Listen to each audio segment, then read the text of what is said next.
नमस्कार, कार्यक्रम रणनीति में आपका स्वागत है। मैं हूं विनोद कुमार। दर्शकों, आपको बताते चले कि रायसीना डायलॉग समिट में भारत ने स्पष्ट कर दिया है कि पीओके जिस तरीके से कब्जाया गया है वो तरीका ठीक नहीं है। और एस जयशंकर जो एक्सटर्नल अफेयर मिनिस्टर हैं, उन्होंने कहा कि पीओके का जिक्र करते हुए संयुक्त राष्ट्र पर भी सवाल उठाए हैं। जयशंकर ने कहा है कि यूएन गए थे तो आक्रामक था, अब विवाद बन गया। ये यूनाइटेड नेशन में गए थे, आक्रमण हुआ था, तब उसको लेकर के वहां गए थे, लेकिन अब उसको विवाद बना दिया गया। हमलावर और पीड़ित को एक ही श्रेणी में रखा गया है।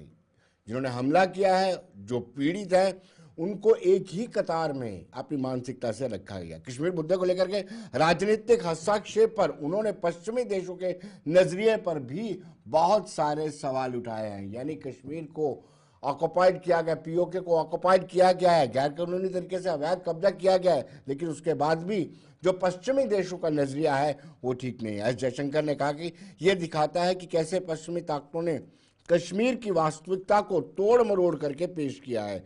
पिछले 8 दशकों से दुनिया के कामकाज का ऑडिट करना है और इसके बारे में ईमानदारी होनी चाहिए और उसको समझना भी एक महत्वपूर्ण है। दुनिया में संतुलन और हिस्सेदारी बदल गई है। हमें एक अलग बातचीत की जरूरत है, हमें एक अलग व्यवस्था की जरूरत है। पहले शुरुआत में बताते हैं कि रायसीना डायलॉग समिट में डॉक्टर एस जयशंकर जो हमारे एक्सटर्नल अफेयर मिनिस्टर है, उन्होंने क्या कहा, आइए सुनते हैं क्या कहा उन्होंने।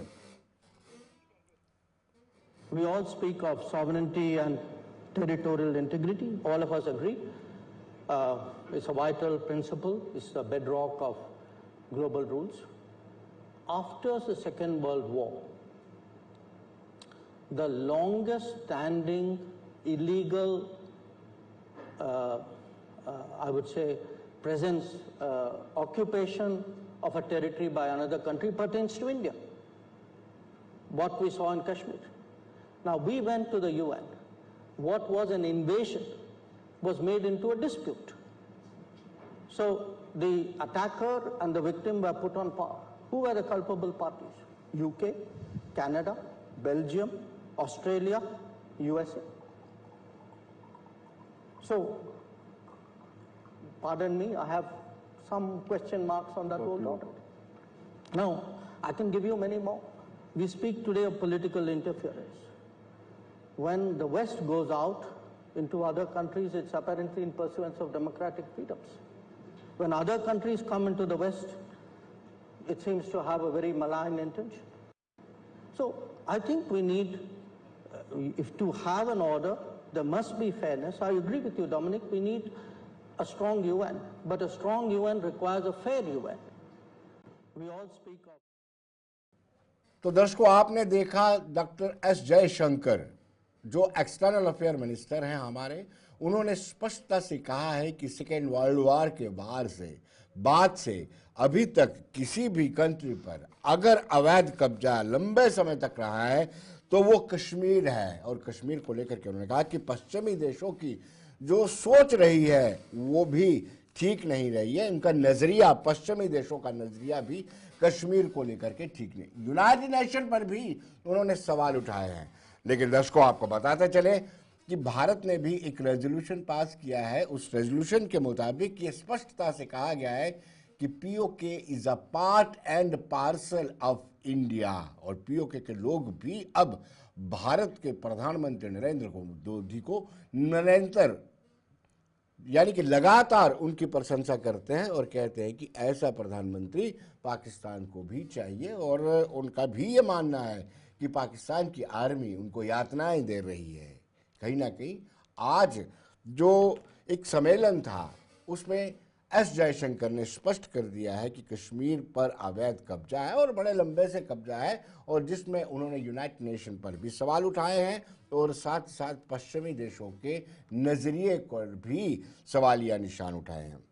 चर्चा करेंगे। कर्नल दिनेश शर्मा जी हमारे साथ रक्षा विशेषज्ञ मौजूद है, डॉक्टर आशीष हांडा नेता बीजेपी से हैं, जगदीप सिंह प्रवक्ता हैं कांग्रेस के, और आदर्श गुप्ता वरिष्ठ पत्रकार हैं। आप सबका स्वागत है। और शुरुआत मैं करूंगा डॉक्टर जगदीश जी से, आशीष हांडा जी से। आशीष जी, आप कैसे दिखते हैं? जैसे डॉक्टर एस जयशंकर ने ये कहा है कि इतने लंबे अंतराल, वर्ल्ड वार 2 के बाद कश्मीर ही ऐसी पीओके ही एक ऐसा एरिया है जिसको इलीगल वे में ऑक्युपाई किया गया है पाकिस्तान की तरफ से। आपको, आपके सभी पैनल पे आए हुए विशिष्ट अतिथियों को और आपके चैनल के सभी प्यारे प्यारे दर्शकों को भारतीय जनता पार्टी की तरफ से मेरे यानी डॉक्टर आशीष का प्यार भरा नमस्कार। विनोद जी, ये बात तो हम पहले से ही कहते आए हैं कि पाकिस्तान जो है वो कश्मीर का राग अलापता था सिर्फ इसलिए क्योंकि उसको कोई मुद्दा क्रिएट करना था। और 370 के एब्रोगेशन के बाद हमने क्लियरली ये बात कह दी थी जी। कि भाई अब तुम कश्मीर 370 को तो छोड़ो, अब तुम पीओके की चिंता करनी शुरू करो। क्यों कहना शुरू किया?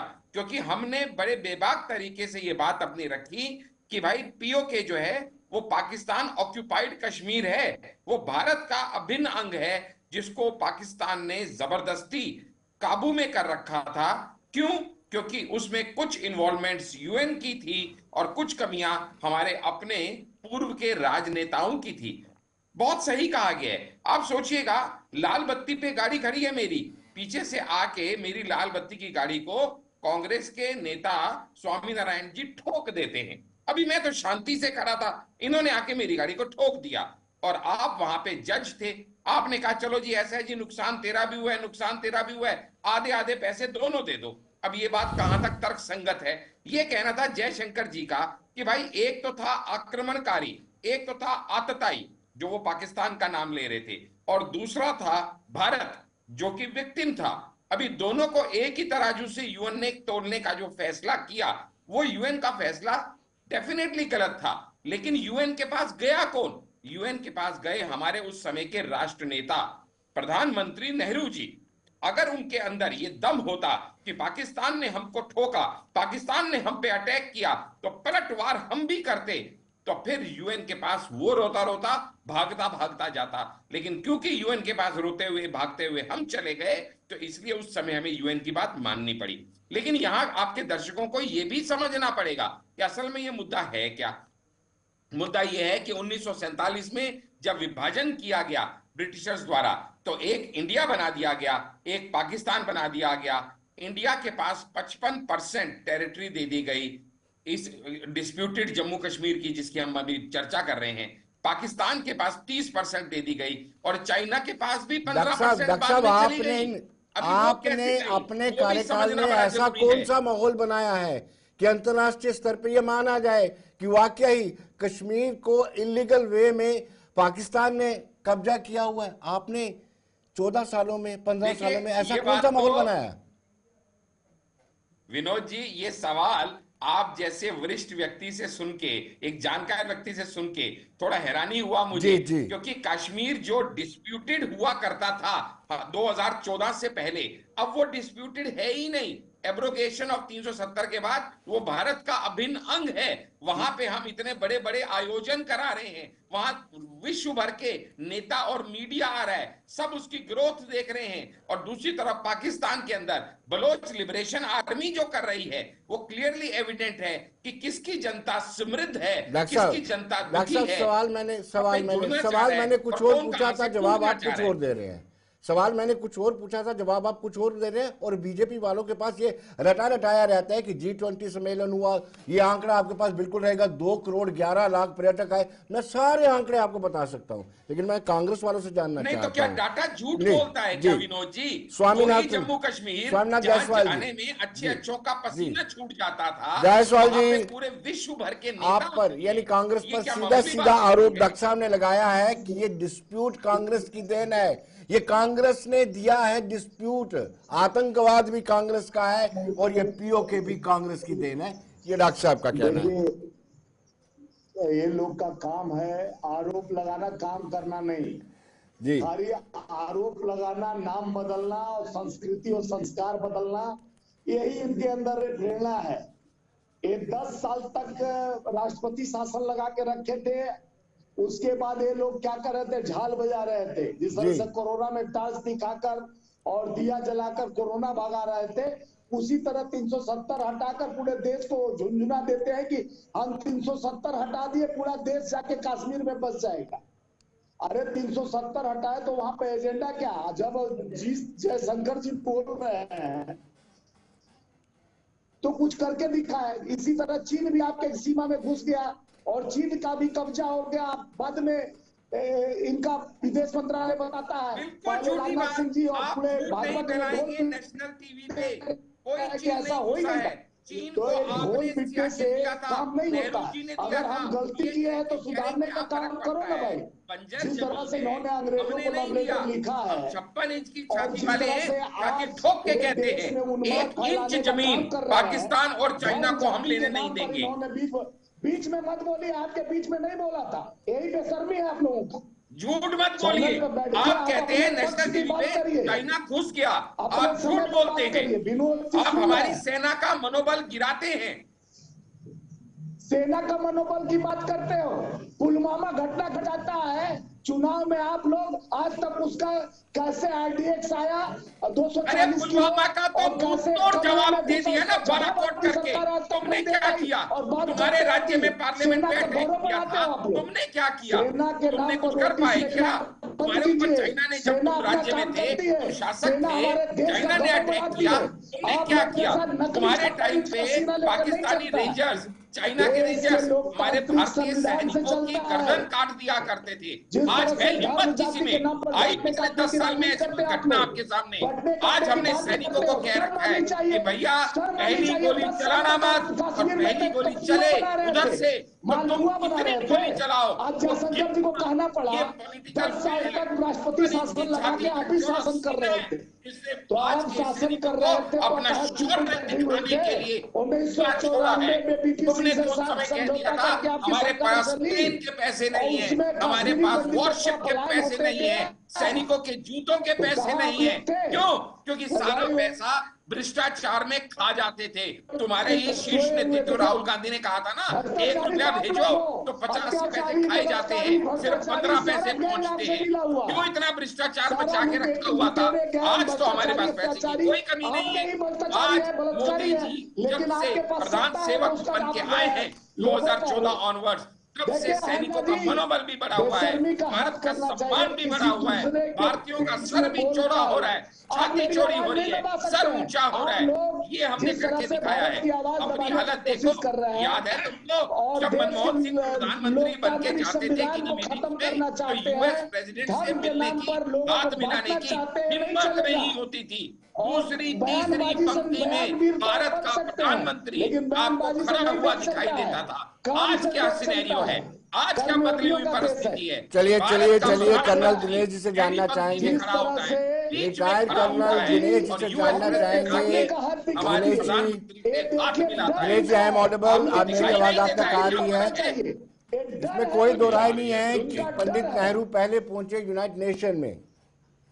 लेकिन क्या यूनाइटेड नेशन का रोल विनोद जी, कश्मीर को विनोद लेकर जी, अरे बिरयानी कैसा था? खाने पाकिस्तान मोदी जी पहुंच जाते हैं जी, और जिन्ना के चादर चढ़ाने आडवाणी जी पहुंच जाते हैं। जायसवाल जी आते हैं, आपके पास भी आते हैं। स्वामीनाथ स्वामीनाथ जी आते हैं आपके पास। दिनेश जी प्लीज, आपके कमेंट्स हमारे लिए बड़े इंपॉर्टेंट हैं। कि गैंडी है, क्या उस वक्त पहले ये तो जरूरत बता थी दो। यूनाइटेड नेशन में जाने की? और यूनाइटेड नेशन का रोल आज तक 2025 तक कश्मीर को लेकर के कैसा रहा है? अब आपको लगता है कि यूनाइटेड नेशन का रेलेवेंस है कि नहीं मौजूदा परिस्थिति में?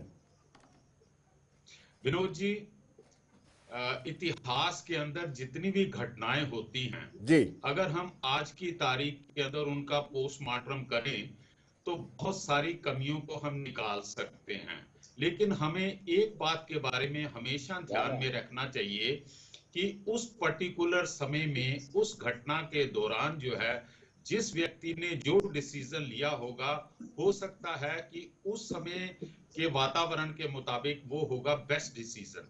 सो इतिहास में क्या हुआ है उससे हम एक प्रकार की सीख ले सकते हैं, ना कि हम पूरा अपना फोकस जो है इतिहास के ऊपर डालें और वर्तमान में क्या हो रहा। विनोद जी, जरा मुझे बात खत्म करने दीजिए। बिल्कुल बिल्कुल बिल्कुल। अभी आज जो है हम बातचीत कर रहे हैं रायसीना डायलॉग की, और उसमें हमारे विदेश मंत्री साहब ने पश्चिम देशों को कश्मीर मुद्दे के ऊपर उनका दोहरा मापदंड से परिचित करवाया है। उन्होंने कंप्लीट डिटेल्स के अंदर पश्चिमी देशों का रुख और यूनाइटेड नेशन का रोल जो है वो उन्होंने बता दिया है। ये आपने भी कवर कर दिया है और तकरीबन जो है डिटेल के अंदर आपने अपनी इंट्रोडक्टरी स्पीच के अंदर कर दिया है। जी तो मैं इस चैनल का वैल्यूएबल समय ना लेते हुए जी मैं खास मुद्दे के ऊपर आता हूं। देखिए विनोद जी, आज कल जो है एक महत्वपूर्ण बात एक महत्वपूर्ण व्यक्ति के द्वारा एक महत्वपूर्ण मंच से कही गई है। जी वो आज की हमारी परिस्थितियां हैं कि हम किस प्रकार से अपनी फॉरेन पॉलिसी को, हमारे जो राष्ट्र हित हैं, जो हमारी काबिलियत है, जो हमारी संस्कृति है, इतिहास है, उसको हम 130 देश के लोगों के सामने उनको हम अपना उनको अवगत कराते हैं। अब देखिए न्यूजीलैंड के प्राइम मिनिस्टर ने और यूनाइटेड स्टेट्स ऑफ अमेरिका के इंटेलिजेंस चीफ तुलसी गबार्ड ने क्या बात की हमारे देश के बारे में। उन्होंने कहा जी कि भारत एक ऐतिहासिक और संस्कृति से भरा हुआ देश है। उन्होंने इस विनोद जी, मेरी आवाज आ रही है आपको? यस यस यस, बिल्कुल आ रही है आपकी आवाज। ओके, हमारा देश जो है संस्कृति से और एक ऐतिहासिक कंट्री है। नमस्ते की क्या वैल्यू है। राइट तो जब इस मंच के ऊपर से संसार के सबसे पावरफुल कंट्री का कोई नेता बोलता है तो जो 130 देश के लोग वहां पर उस हॉल के अंदर उन्हें सुन रहे हैं, तो उनके दिलो दिमाग के अंदर एक क्यूरियोसिटी जागती है भारत के बारे में।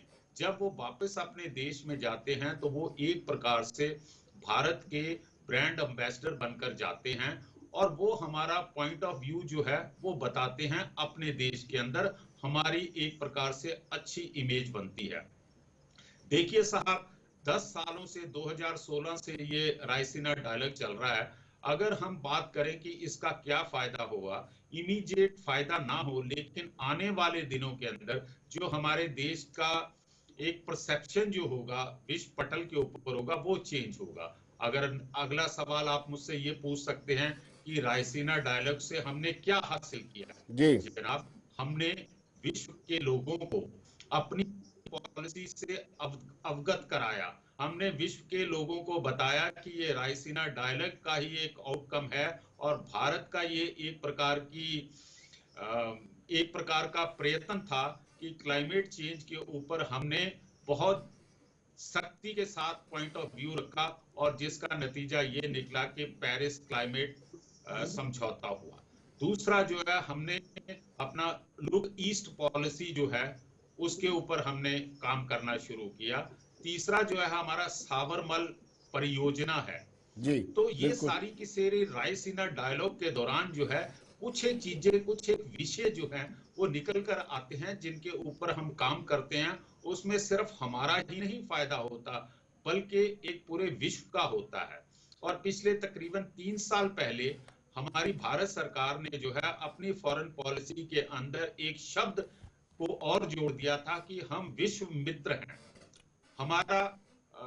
हमारी जो विदेश नीति है, हम एक शांति के दूत हैं। और आज की तारीख के अंदर विश्व के अंदर कहीं भी किसी प्रकार का कोई झगड़ा होता है या कोई मनमुटाव है तो वो देश जो हैं वो मुड़ के भारत की तरफ देखते हैं कि ये कोई ना कोई समाधान दे पाएंगे। तो विनोद जी, आज की तारीख के अंदर जी हम सब भारतवासियों को ये कोशिश करनी चाहिए कि हम मिलजुल कर जो पुरानी हमसे गलतियां हो चुकी हैं उनको रेक्टिफाई करें, ना कि एक दूसरे के ऊपर हम उंगली उठाएं। उसका कोई फायदा नहीं। इतिहास में जो हो चुका है उसको हम अंडन नहीं कर सकते, अंडू नहीं कर सकते हैं।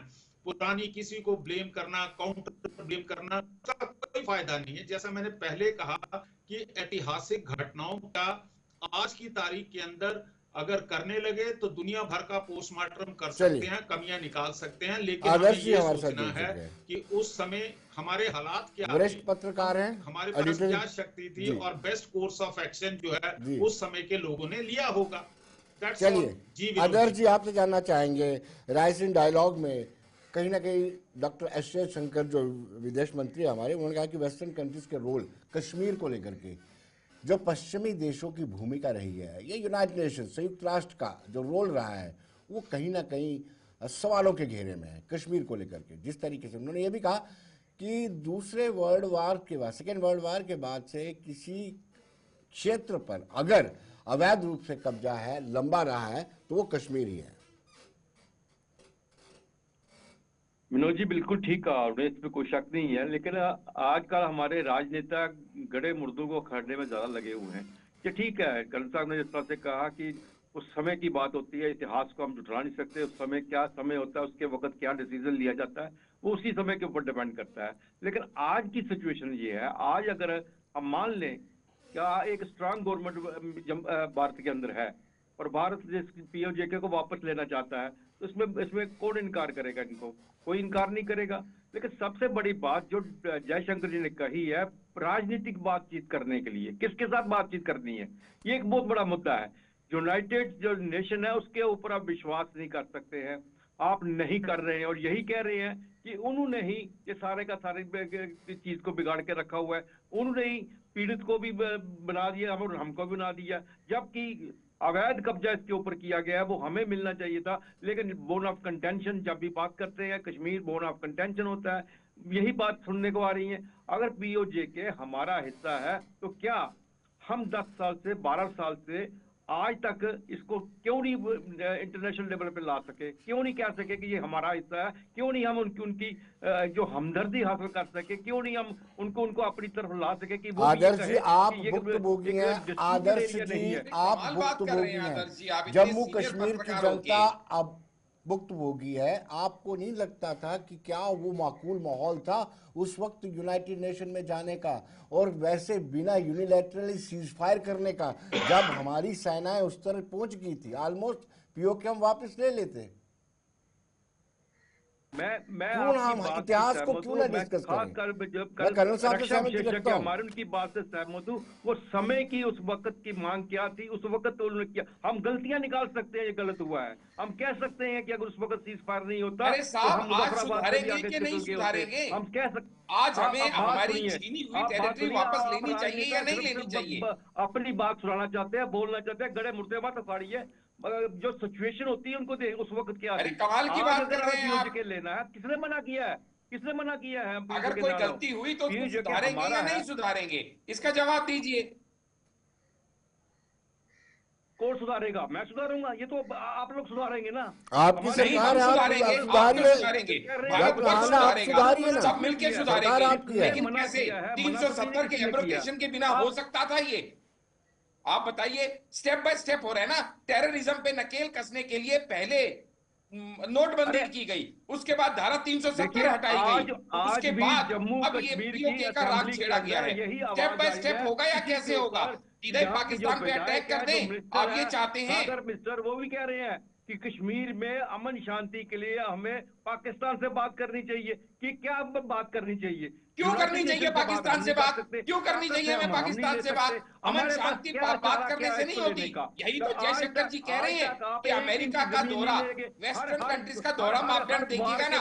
जब हम बात करते हैं टेररिज्म की तो हमें कहा जाता है संयम रखिए, धैर्य रखिए, आपकी पार्टी बस लेकर लाहौर बस सेवा चलाती है, बिना बुलाए पाकिस्तान चले जाते हैं नरेंद्र मोदी, और आप कहते हैं कि बातचीत का कोई फायदा ही नहीं है। आपने तो अलगाववादियों को भी लंच और डिनर पे बुलाया था। हांडा साहब आप बताइए। नहीं, आप समझिएगा ना बात। ये बातचीत कर ली, बहुत बातचीत कर ली, सीधी उंगली से घी निकालने का प्रयास कर लिया, पर अभी सीधी उंगली से घी नहीं निकल रहा है। तो पाकिस्तान को हम अभी भी अटैक नहीं कर रहे हैं, हम उसको आइसोलेट कर रहे हैं। पूरे वर्ल्ड में जहां भारत का वर्चस्व बढ़ता जा रहा है, वहां पाकिस्तान ग्रे कंट्रीज की लिस्ट में आता चला जा रहा है, और बहुत जल्दी ब्लैक कंट्रीज की लिस्ट में आ जाएगा। भारत की इकोनॉमी जहां ग्रो कर रही है, पाकिस्तान की इकोनॉमी घुटनों पे आती चली जा रही है। आज की डेट में पाकिस्तान को सपोर्ट करने वाला बचा कौन है? और वहीं आप भारत को देखिएगा तो हर आदमी भारत के साथ जुड़ के मिल के साथ रहना चाहता है। भारत का वर्चस्व जो बढ़ रहा है वो अगर आपको दिखाई नहीं दे रहा, तो आज से 10 साल पहले भारत का प्राइम मिनिस्टर जब बाहर कहीं जाता था ना, तो यूएस के प्रेसिडेंट से हाथ मिलाने के लिए उत्सुकता से अपनी बारी का इंतजार करता था। क्या आप डॉक्टर हांडा से सहमत हैं? आपको आज भारत स्वामीनाथ जी मेरी आवाज आ रही है आप तक? वर्चस्व को एंजॉय कर रहा है। आपको समझ नहीं आ रहा है कि भारत किस तरीके से, अगर भारत के प्राइम मिनिस्टर के लिए खुद यूएस प्रेसिडेंट कुर्सी खींच के उनको बिठाने को कहता है, उसके बाद कुर्सी खींच के उनको उठने का न्योता देता है, अगर ऑस्ट्रेलियन प्राइम मिनिस्टर ये कहता है यू आर द बॉस, अगर ट्रंप जैसा राष्ट्र नेता ये कहता है Modi ji you are a better negotiator than me, अगर पपुआ न्यू गिनी का प्राइम मिनिस्टर उनको रिसीव करके पैरों को हाथ लगाता है, इतने राष्ट्रों के जो सर्वोच्च सम्मान हैं उनको दिए जा चुके हैं, वो सम्मान उनका नहीं है, वो सम्मान हर भारतीय का है, वो सम्मान मोदी का नहीं है, वो सम्मान भारत के 140 करोड़ हर व्यक्ति का, हर भारतीय नागरिक का है। और जहां तक ये बात रही इनकी कांग्रेस वालों की, तो यहाँ मुद्दा कांग्रेस है ही नहीं, मुद्दा तो यहाँ पे ये है कांग्रेस वाले तो ऐसी चले जा रहे हैं बेकार में बेकार गर्म तवे पे जैसे बैठे हुए उंगलियां मार रहे हैं। मुद्दा यहाँ पे ये है कि हमने पाकिस्तान को अलग अलग करके, ये वही है ना आतंकवादी तो कहते थे 370 अगर हटा तो भारतीय झंडे को कंधा देने वाला नहीं मिलेगा, एक गोली नहीं चली, एक खून नहीं निकला, 370 हमने हटा के दिखा दिया, अब ये भी भारत में जोड़ के आपको दिखा देंगे, इसमें हमें कोई दो राह नहीं, क्योंकि कांग्रेस को जो बुलाना है बुलाती रही, कांग्रेस का पाकिस्तान के साथ प्रेम, कांग्रेस का चाइना के साथ प्रेम जग जाहिर है, इसमें हमें कोई एतराज नहीं, लेकिन समझनी पड़ेगी आपके दर्शकों को कि आखिर ये मुद्दा क्या है। भाई साहब, पाकिस्तान की इन्वॉल्वमेंट कैसे हुई, अगर आप मुझे 10 सेकंड दे मैं आपको समझा दूं, 1947 में जब इंडिया पाकिस्तान के दो को विभाजन किया गया तो उस समय तकरीबन 500 बनी हुई है पीओके में, भारत को क्या करना चाहिए? इसके साथ जाना चाहते हैं जाइए, जम्मू कश्मीर भी उनमें से एक था, पाकिस्तान ने उसके ऊपर कब्जा किया, पाकिस्तान ने अपने मिलिटेंट जम्मू कश्मीर के जो राजा थे राजा हरी सिंह, उन्होंने मीटिंग किया नेहरू और रक्षा विशेषज्ञ को सुन लीजिए ना डॉक्टर साहब से। दिनेश जी आप मुझे प्लीज बताइएगा कि जिस तरीके के माहौल आज बलोच में बना हुआ है, बीएलए ने जो किया है, और जैसे पीओके में आए दिन प्रदर्शन होते हैं, इससे भारत को ऐसे समय में भारत की भूमिका क्या रहनी चाहिए? विनोद जी, भारत की भूमिका, हमारे भारत का जो है एक सिद्धांत है कि हम किसी के अंदरूनी मामलों के अंदर हम किसी प्रकार का हस्तक्षेप नहीं करते हैं। जिस प्रकार का घटनाक्रम हमारे पड़ोसी देश में हो रहा है, चाहे बलूचिस्तान में हो रहा है, चाहे गिलगिट बाल्टिस्तान में हो रहा है, जहां पाकिस्तान ऑक्युपाइड कश्मीर मुजफ्फराबाद और उस इलाके के अंदर हो रहा है, हमें सचेत रहना है, हमें अपना सिक्योरिटी सेटअप को और मजबूत करना है, ताकि पाकिस्तान की जो रोग आर्मी है वो अपने लोगों का ध्यान भटकाने के लिए कोई हमारे बॉर्डर के ऊपर किसी प्रकार की कोई हरकत ना करें। हमारा इस समय इतना ही रोल है। चलिए, आपने बलूचिस्तान और पीओके के बारे में बात की है, तो मैं कहना चाहूंगा कि विनोद जी, पाकिस्तान का जो पंजाब है और पाकिस्तान की जो आर्मी है, उन्होंने इलीगली पूरे पाकिस्तान के ऊपर कब्जा किया हुआ है। जब मैं कहता हूं इलीगली, तो इसका मतलब ये हो जाता है कि भूगोलिकली जो है उनके पास आज की तारीख में 4 प्रोविंस हैं, लेकिन जिस प्रकार से स्टेप मदरली ट्रीटमेंट वो सिंध को दे रहे हैं, केपीके को दे रहे हैं और बलूचिस्तान को दे रहे हैं, तो बाहर के लोगों को लगता नहीं है कि वो भी पाकिस्तान के नागरिक हैं। आज तक के इतिहास के अंदर गाड़ियों को जो है हाईजैक किया गया था, प्लेन को हाईजैक किया गया था, लेकिन ये पहली एक घटना है कि 9 बोगी वाली गाड़ी को ट्रेन को जो है ये हाईजैक कर लेते हैं 50 या 60 जो है बलूचिस्तान लिबरेशन आर्मी के जो फ्रीडम फाइटर हैं।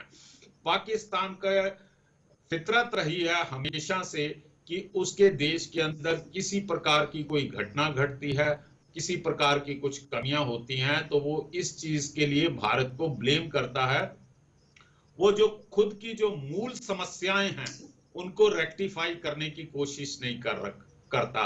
बलूचिस्तान का आज का संघर्ष, अगर 2 मिनट मुझे देंगे तो मैं बात को पूरी तरह से कंक्लूड कर दूंगा कि बलूचिस्तान के अंदर आज की तारीख के अंदर वो लोग इतने परेशान हैं क्योंकि उनकी नेचुरल रिसोर्सेज का दोहन हो रहा है, पाकिस्तान और चाइना के द्वारा वहां से मिसिंग पर्सन है, उन लोगों के मेल मेंबर्स जो हैं वो मिसिंग हैं, उनका पता नहीं है कि वो जीवित हैं या मर गए हैं। विनोद जी, इमेजिन कीजिए एक बलोच लेडी जो है, जो मैरिड है और उसका हस्बैंड जो है मिसिंग है, तो वो क्या समझे कि वो विधवा है या आज की तारीख में भी शादीशुदा है।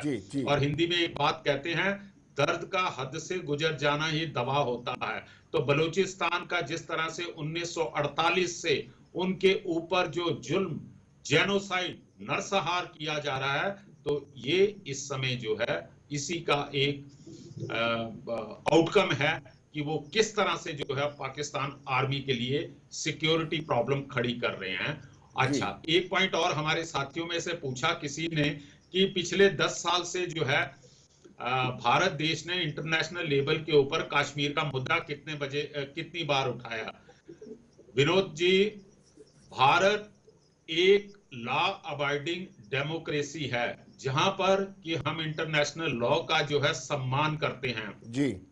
हमारा शिमला एग्रीमेंट हो चुका है, जिसके अंदर से दोनों देशों ने एग्री किया है कि अपने बायलैटरल समस्याओं को हम बायलैटरली हम एक दूसरे से बातचीत करके शुरू करेंगे। हम सिर्फ इंटरनेशनल फोरम के ऊपर रिएक्ट करते हैं जिस समय ये पाकिस्तानी जो है यूनाइटेड नेशन के अंदर कश्मीर का राग अल्पाते हैं, या सार्स जहां पर की कुछ बातचीत और होनी चाहिए या कश्मीर का इशू लेकर होते हैं, उस समय हम रिएक्ट करते हैं। बाकी बायलैटरी जो बाकी कंट्रीज हैं, जहां जहां इन लोगों के आदर्श जी, ओके विनोद जी, आदर्श जी आपसे जानना चाहूंगा, कर्नल दिनेश जी ने कहा कि हम किसी के मामले में, किसी की कंट्री के इंटरनल इश्यूज पे हम इंटरफेयर नहीं करते हैं, अच्छी बात है।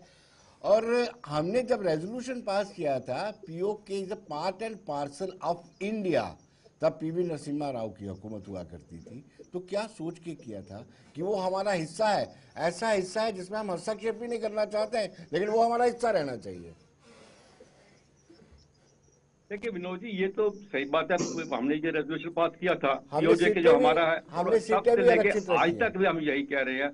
भारतीय जनता पार्टी की सरकार बनी है, उन्होंने भी यही बात की, 370 हटने के बाद भी यही बात की कि 370 कटने के बाद यही कहा गया कि पीओजे के हमारा हिस्सा है, इसे हम वापस लेंगे।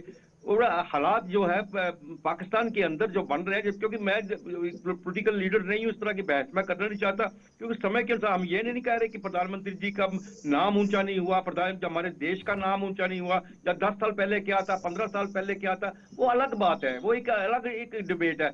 आज जो सबसे बड़ी डिबेट आपने जो खड़ी कर दी है वो ये है कि विदेश मंत्री ने कहा है कि हम अवैध जो कब्जे को सहन कर रहे हैं अभी तक, इसे किस तरह से हमने वापस लेना। सबसे बड़ी बात यह है, इससे क्या आप राजनीतिक बातचीत करना चाहते हैं, क्या आप फोर्सफुली से वापस लेना चाहते हैं, क्या जरिया किस तरीके से लेना चाहते हैं। जब आप राजनीतिक बात करना चाहते हैं तो किसके साथ करना चाहते हैं, क्या यूनाइटेड नेशन के साथ करना चाहते हैं, जिसने आज तक आपको अंधेरे में रखा, जिसने आपको एक पार्टी बना के रख दिया, उन दोनों को 2 पार्टियां बना के रख दी, जबकि यूनाइटेड नेशन में हमें यही एक बात को लेकर चलना चाहिए, ये हमारा हिस्सा है, इसमें अवैध कब्जा किया गया है। आज जब लड़ाई होती है, कोई भी जमीन जो है पाकिस्तान पीओजे के हमारे जो एलओसी में ले जाता है वो वापस नहीं करता, वो भी हम उनको दे देते हैं। जब हमें मौका मिलता है तो हम लेने नहीं जाते, हम कहते हैं कि एलओसी हम पार नहीं करेंगे। मतलब इस दोनों चीजों के साथ हम किस तरह से चलेंगे, हम लड़ना भी नहीं चाहते, लेना भी नहीं चाहते, बातचीत भी नहीं करना चाहते, तो पाकिस्तान फिर अपनी उसकी जो कमजोरी है, उसके हालात जो बिगड़ रहे हैं, अपनी मौत वो खुद मरेगा। तो हो सकता है आपको मिल जाए, क्या किसी का इंतजार हम कर रहे हैं और क्या कर रहे हैं। चलिए मैं स्वामीनाथ जी से जानना चाहूंगा। स्वामीनाथ जी, ये एलिगेशन लगते हैं आप पे कि आपके नेता पाकिस्तान में जाकर के कहते हैं मोदी जी को रोकना है, उसके लिए पाकिस्तान की हेल्प हमें चाहिए। मणिशंकर अय्यर की बात कर रहा हूँ, अब ये मत कहिएगा कि वो मणिशंकर अय्यर को तो कांग्रेस से निष्कासित भी कर दिया गया था जी, और हमारे कांग्रेस के शीर्ष नेतृत्व तो ऐसा कुछ, पाकिस्तान का मदद चाहिए। पाकिस्तान का आप देखे होंगे पहला शपथ ग्रहण लिए प्रधानमंत्री मोदी जी, तो न्योता पाकिस्तान को भेजे थे, वहां के प्रधानमंत्री को बुलाया था नवाज शरीफ जी, और उनको 100 और उनके जन्मदिन पर बुना बुलाए, बिरयानी खाने पहुंच गए थे माननीय प्रधानमंत्री जी। माननीय आडवाणी जी जाके जिन्ना के मजार पे चादर चढ़ाए। जी। कहने की बात बहुत सारी है, लेकिन यहाँ पर जो अभी हमारे प्रवक्ता महोदय बताए कि यूनाइटेड नेशन के पास जाके सवाल करोगे कि आप किसके पास बात रखोगे। जब आप रहो कश्मीर का ये हिस्सा हमारा है तो आपको रोका कौन है? 10-11 साल से केंद्र में सत्ता आपका है और आप सत्ता क्या 370 हटा दिए। आप जिस तरह से बड़े बड़े बातें करते हैं तो आपको क्या जरूरत पड़ा है? आईएसआई को बुलाकर अपने धरती पर जांच करवाते हैं और बात अलापते हैं, सब समझौता का बात नहीं करेंगे, आप किसी से बात नहीं करेंगे तो बात से ही सिलसिला निकलती है, या कब्जा करिए या तो बात करिए। तो ये आज बात रखे जयशंकर प्रसाद जी, तो इसको आखिर इसका निर्णय कौन लेगा?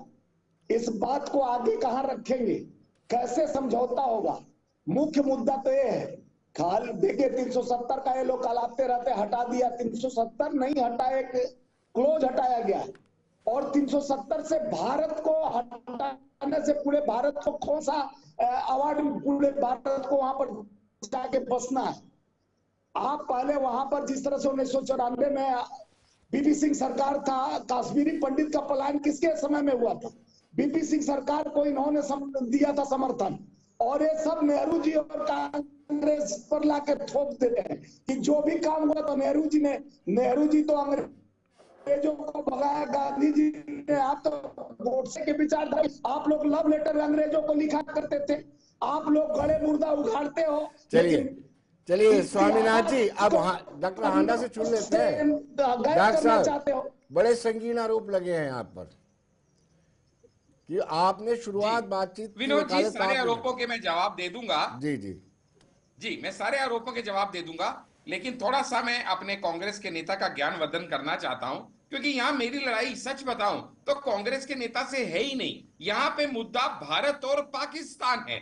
यहां पे मुद्दा यह है कि जयशंकर ने जो कहा उसको कांग्रेस के प्रवक्ता को सपोर्ट करना चाहिए, क्योंकि हर भारतीय चाहता है कि पीओके वापस भारत में मिल जाए, भारत अखंड भारत बन जाए। इसलिए मेरा कोई द्वंद्व या प्रतिद्वंद कांग्रेस के साथ है ही नहीं। लेकिन जैसे ही पाकिस्तान या चाइना के विरुद्ध कोई बात कहो, कांग्रेस के प्रवक्ता कूदने उछलने लगते हैं। देखिए, अभी मैंने इनकी बात शांति से सुनी, अभी फिर कूदने लगे, जबकि मैंने कहा कि मेरी इनसे कोई लड़ाई ही नहीं है। मैंने बार बार कहा इनके कूदने की कोई वजह नहीं है। देखिएगा विनोद जी, ऐसे नहीं होता है। मैंने उनकी बात शांति से सुनी, मेरे बारे में वो बोलते रहेंगे तो फिर ये ठीक बात नहीं है।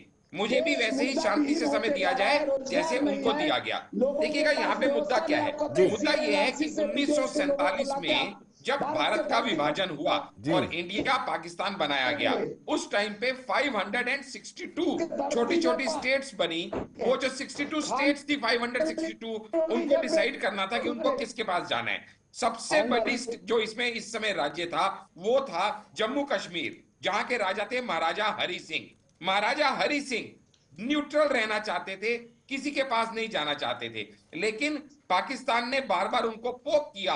मोहम्मद अली जिन्ना ने जुलाई 1947 में उनको चिट्ठी लिखी, मुस्लिम लीग के लीडर्स ने उनको फॉलो किया, लेकिन जब उन्होंने पाकिस्तान की मर्जी के अनुसार पाकिस्तान में जुड़ने को मना कर दिया तो कश्मीरी पठान द्वारा सितंबर 1947 में उन्होंने जम्मू कश्मीर के ऊपर हमले करवाने शुरू कर दिए। और उस समय के जो सीएम थे अब्दुल कयूम खान, उन्होंने इसका पूरा ब्यौरा दिया। इसके बावजूद भी जब इनके हमले बंद नहीं हुए तो उन्होंने जम्मू कश्मीर के अंदर के मुसलमानों को भड़काया कि आप सिविल वॉर शुरू कर दीजिए, जिसकी वजह से उसके बाद जम्मू कश्मीर के जो उससे महाराजा हरि सिंह थे वो मिले आके किससे? नेहरू और पटेल से 19 सितंबर 1947 को कि हमें अपने साथ जोड़ लीजिए, और उसके बाद उनको हमारे साथ जोड़ा गया। लेकिन अब मैं आपको ऐसी बात बताऊंगा जो आपको भी नहीं पता होगी, स्वामी नारायण जी को भी नहीं पता होगी। उस समय के हमारे प्राइम मिनिस्टर जवाहरलाल नेहरू ने एक शर्त रखी, हम आपको अपने साथ तो जोड़ेंगे, लेकिन तब जोड़ेंगे जब आप पहले अपने जेल में कैद शेख अब्दुल्ला को रिहा करेंगे और उसको किसी ना किसी पद पे भी बिठाएंगे। 19 सितंबर को उनको रिहा कर दिया गया उस समय 1947 में, और बाद में यही शेख अब्दुल्ला बहुत इंपॉर्टेंट मेंबर बने, नेशनल कॉन्फ्रेंस के हेड बने, और उस नेशनल कॉन्फ्रेंस ने, उस समय की नेशनल कॉन्फ्रेंस ने, जिसके यही शेख अब्दुल्ला हेड थे, उन्होंने इस चीज को माना कि हां, जम्मू कश्मीर भारत का हिस्सा है, क्योंकि जम्मू कश्मीर के राजा ने खुद भारत की शरण में आना स्वीकार किया है। इसके बाद भी पाकिस्तान जब बार बार इन्वेजन करता है, और हमारे जो प्रधान उस समय हैं जवाहरलाल नेहरू नाम के, वो उसका मुंह तोड़ जवाब देने की बजाय यूएन के पास रोते रोते चले जाते हैं, छोटे बच्चे की तरह शिकायत लेके पहुंच जाते हैं, तो उसके बाद यूएन की रेजोल्यूशन हम उनका संपर्क कट गया हमसे, लेकिन मैं कर्नल दिनेश जी से जानना चाहूँगा।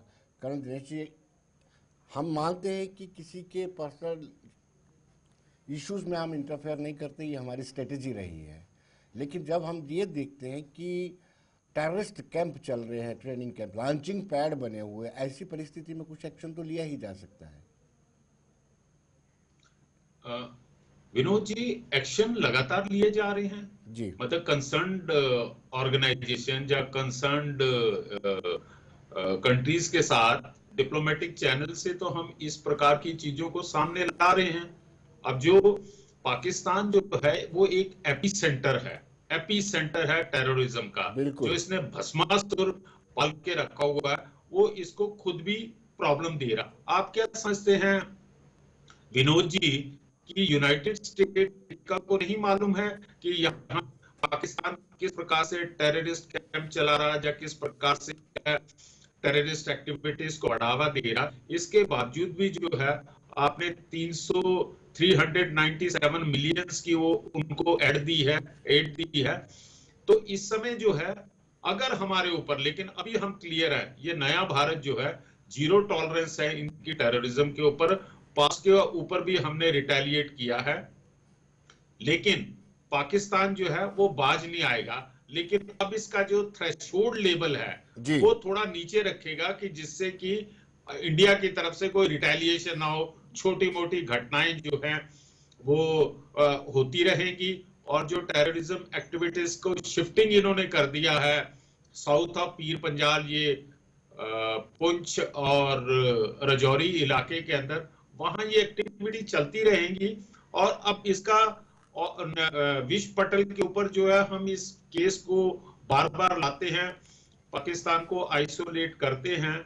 और अगर आने वाले दिनों में यह भारत सरकार के ऊपर निर्भर करता है कि अगर वो किसी प्रकार का मिलिट्री एक्शन लेना चाहते हैं, तो मेरा यह मानना है कि हमारी डिफेंस फोर्सेस हमारी इसके लिए तैयार रहेंगी। और आने वाले दिनों में हमें देखना होगा कि किस प्रकार से हम इनको टैकल करते हैं। लेकिन विनोद जी, सबसे पहले हमें अक्रॉस द बॉर्डर देखने की बजाय हमें अपना सिक्योरिटी सेटअप को भी जो है स्ट्रॉन्ग करना होगा। हमें आइडेंटिफाई करने होंगे जो ओवरग्राउंड वर्कर्स हैं, जो सिंपैथाइजर हैं, उन लोगों को आइडेंटिफाई करना होगा और उनके खिलाफ जो है सख्त कानूनी कार्रवाई करनी होगी। और इसके साथ साथ हमें अफेक्टिव इलाके के जो हमारे प्रोमिनेंट लीडर हैं, जो हमारे बुजुर्ग हैं, उनके साथ भी सरकार का संवाद होना चाहिए, ताकि वो अपने इलाके के जो लड़के हैं, बच्चे हैं, उनको मोटिवेट करें कि वो इस काम में ना फंसें और रादर वो अपना पढ़ाई के ऊपर और अपनी डेवलपमेंट के ऊपर ध्यान दें। हालांकि आर्टिकल 370 हटाने के बाद जम्मू एंड कश्मीर के अंदर वर्स्ट फुटिंग के ऊपर जो है डेवलपमेंट हुई है, नए IIM खुले हैं, हॉस्पिटल खुले हैं, रोजगार के चांसेस हुए हैं, टूरिज्म बढ़ रहा है।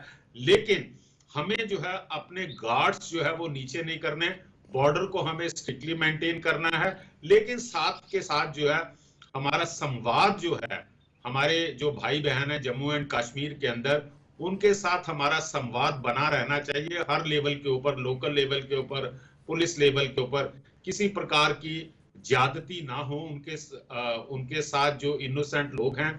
लेकिन जो टेररिस्ट हैं, जो ओवरग्राउंड वर्कर हैं, चाहे वो पुलिस के अंदर हैं, चाहे वो सरकारी डिपार्टमेंट के अंदर है, उनको किसी भी हालत में बख्शा नहीं जाना चाहिए। और ये जो ड्रग का बिजनेस अब वहां पे चलने लग पड़ा, इसके ऊपर भी बहुत सख्ती के साथ काम होना चाहिए। विनोद जी, आदर्श जी, हम कहते हैं कि प्रधानमंत्री नरेंद्र मोदी और ट्रंप के बीच में बड़े अच्छे दोस्ताना रिश्ते हैं, लेकिन फाइनेंशियल एक्शन टास्क फोर्स की ग्रे लिस्ट में पाकिस्तान था, उस ग्रे लिस्ट से बाहर निकालने में यूएसए ने हेल्प किया है। यानी यूएसए पाकिस्तान के साथ भी दोस्ताना रिश्ते रखना चाहता है और भारत के साथ भी।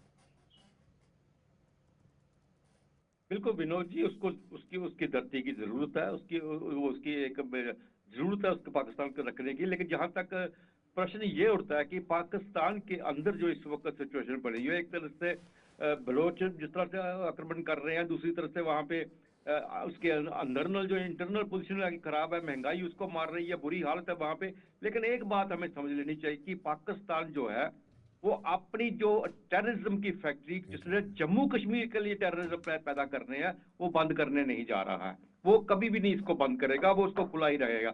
अब भी यहाँ पे सवाल पैदा होता है, हमें पीओजे के किस तरह से हासिल करना है। हम कहते हैं क्या रोड मैप होगा? इतिहास के पन्नू को मत छेड़े, क्या हुआ पीछे क्या नहीं हुआ। पीओजे का किस एक हमारे फॉरेन मिनिस्टर कह रहे हैं कि एक अलग व्यवस्था होनी चाहिए, एक अलग बातचीत होनी चाहिए। लेकिन वही बात आके यही रुक जाती है, बातचीत किससे होनी चाहिए, अलग व्यवस्था किसके साथ होनी चाहिए। क्या पाकिस्तान के साथ बातचीत होनी चाहिए, क्या चाइना के साथ बातचीत होनी चाहिए, क्या यूनाइटेड स्टेट के साथ बातचीत होनी चाहिए, किसके साथ बातचीत होनी चाहिए। अगर बातचीत का ही एक हल है तो फिर क्यों इसमें देरी हो रही है, क्यों वो बिना मतलब के निर्दोष जो है जम्मू कश्मीर के अंदर मारे जा रहे हैं। चैनल पर बैठ के बहुत सी बातें कर लेना बहुत आसान होता है। यहाँ जो जिनके घर उजड़ जाते हैं, जिनके जवान बच्चे मारे जा रहे हैं, जिनके सिक्योरिटी फोर्सेस वाले शहीद हो रहे हैं, उनको पता है क्या कुछ यहाँ पे हो रहा है। वहां पे देख लिया, डेवलपमेंट की बड़ी बातें कर दी, क्या हो रहा है जम्मू कश्मीर के अंदर। आज भी कश्मीर से में नहीं हुआ, कश्मीर से थोड़ी शांति होगी, जम्मू में आ गए। जम्मू में कब नहीं हो रहा, कहाँ नहीं हो रहा, आज भी बच्चे गुम हो रहे हैं, आज भी उनके लाशें मिल रही हैं, सब कुछ हो रहा है। ये चीजें खत्म करने के लिए अगर पाकिस्तान के साथ आपने पीओजे के ही हमारा एक लड़ाई की जा रहा है, तो खत्म किस तरह कर रहा है, उसका हल क्या है, कौन सी बातचीत अलग तरीके से करनी है, उसकी कौन सी अलग व्यवस्था बनानी है, ये बात तो स्पष्ट होनी चाहिए। मैं जवाब देना चाहूंगा जी आदर्श जी का। जी जी जी, मुझे बहुत सुलझी हुई उम्मीद थी इनसे वक्तव्य की, लेकिन मैं इनका जवाब देना चाहूंगा। देखिएगा, जहां तक इन्होंने कहा कि भाई जम्मू कश्मीर में आज भी लॉ एंड ऑर्डर प्रॉब्लम है, तो मैं इनको ये बता दूं, लॉ एंड ऑर्डर प्रॉब्लम कहां नहीं है। लॉ एंड ऑर्डर प्रॉब्लम क्या रशिया में नहीं है, क्या यूएस में नहीं है, क्या चाइना में नहीं है। लॉ एंड ऑर्डर प्रॉब्लम का 100% सॉल्यूशन कभी नहीं कर पाओगे, लेकिन देखना ये होगा कि क्या आप उन्नति और प्रगति के पथ पे हो, या क्या आप प्रोग्रेस कर रहे हो, या क्या आप डिटेरियोरेट कर रहे हो। ये आपको एनालिसिस करना पड़ेगा। इस तरह का गलत नैरेटिव स्प्रेड करना, देखिएगा कभी भी किसी भी खेल को जीतने के लिए दो चीज जरूरी होती है, या तो आप अपनी लाइन बड़ी कीजिए या सामने वाले की लाइन छोटी कर दीजिए। अब वो कहते हैं जम्मू कश्मीर के अंदर लोगों के ऊपर बहुत ज्यादा ज्यादतियां हो रही हैं। हम कहते हैं जम्मू कश्मीर के लोगों को हमने, देखिएगा, पहले वहां डिलिमिटेशन करके, हमने डिमोनेटाइजेशन करके आतंकवाद की ब्लैक मनी की कमर तोड़ी। उसके बाद हमने धारा 370 हटा के आतंकवाद की कमर तोड़ी। उसके बाद हमने वादा किया था कि हम वहां पे इलेक्शन कराएंगे। हमने वहां पे फेयर इलेक्शन करवा के, इतनी अच्छी टर्नआउट दिलवा के हमने अपने वादे को पूरा किया। इतने पे भी बात नहीं बनी, तो अब वहां पे जम्मू कश्मीर की असेंबली को जो बजट दिया गया है, आज से पहले कभी नहीं दिया गया। 2018 के बाद पहला बजट प्रस्तुत किया उमर अब्दुल्ला ने, जो कि वहां के इस समय चीफ मिनिस्टर भी हैं और फाइनेंस मिनिस्टर भी हैं, और वो बजट है 1.12 लाख करोड़ का, तकरीबन 1.25 लाख करोड़ का बजट जब वहां जम्मू कश्मीर की डेवलपमेंट के लिए प्रस्तुत किया गया, तो जम्मू कश्मीर को प्रोग्रेस के रोड मैप पे चलाने के लिए किया गया।